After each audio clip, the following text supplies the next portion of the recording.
Hello, my name is Diana, and today I'm going to walk us through what a bureaucracy actually is and how the US State Department fits that model, and what it would look like if I personally pursued a career as a Foreign Service officer. I'll also share which career track interests me the most and who in my life I think would be great at this kind of work.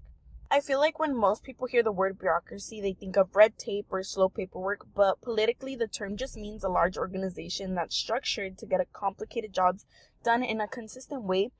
Bureaucracy relies on hierarchy, clear rules, specialized jobs, and hiring based on merit, not favoritism. It's basically a system designed to handle massive responsibilities without chaos. Every role has a purpose, every process has a rule, and every worker understands how the chain of command works.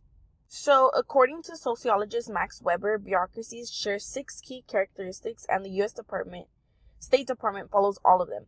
The first one is hierarchy. There's a clear chain of command. At the top is the Secretary of State, and beneath them are ambassadors, deputy chiefs of mission, and section heads at each embassy. Everyone knows who they report to, which keeps communication organized and efficient.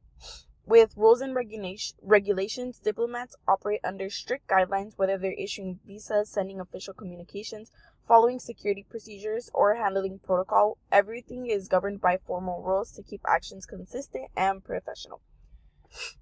With division of labor, the State Department is divided into specific bureaus, and career tracks. Officers specialize in areas like political affairs, economic policy, consular services, public diplomacy, or security. Each role requires unique training and expertise, which helps the department function smoothly. With merit principle, their hiring isn't based on favoritism. It comes from qualifications. Becoming a foreign service officer requires passing difficult exams, assessments, interviews, and security clearances. Promotions are also based on performance evaluations and demonstrated skills. With technical qualifications, officers need real training to do their jobs.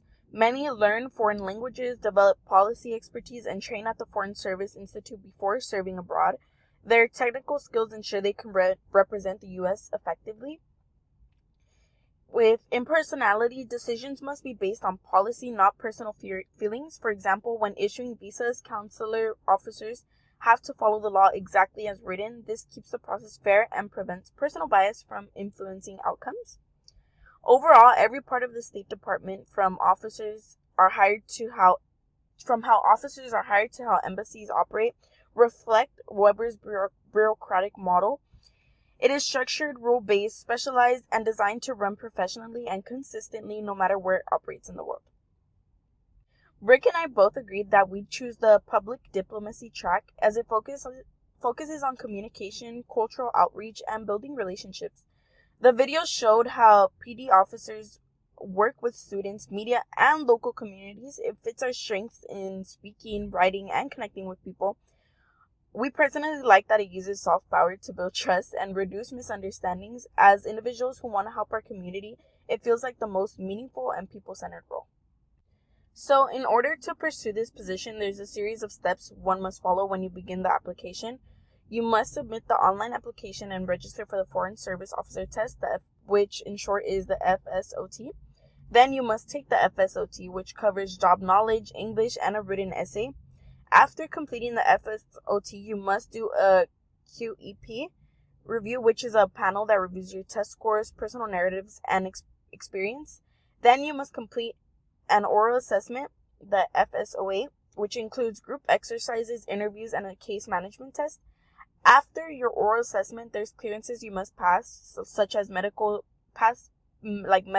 security, and suitability reviews.